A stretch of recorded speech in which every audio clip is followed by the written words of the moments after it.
بھارت کے معروف یوٹیوبر اور بگ باس OTT کے فاتح ایلوش یادو کے گھر پر فائرنگ، مسلح افراد نے گھر پر گولیاں چلائیں۔ گروگرام کے سیکٹر 57 میں واقع ان کے 3 منزلہ گھر پر 3 نامعلوم مسلح افراد نے موٹر سائیکل پر آ کر 15 سے زائد گولیاں چلائیں۔ پولیس کے مطابق ایلوش اس وقت گھر پر موجود نہیں تھے اور ان کے اہل خانہ اور کیئر ٹیکر محفوظ رہے۔ فائرنگ کے نتیجے میں گھر کی دیواروں اور کھڑکیوں کو نقصان پہنچا۔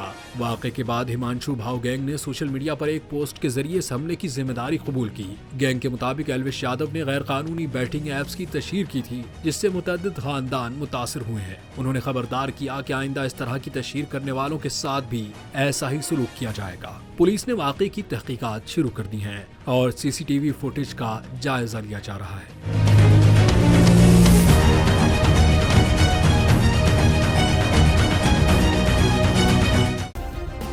سبسکرائب کریں اور بیل دبائیں تاکہ کوئی خبر رہ نہ جائے۔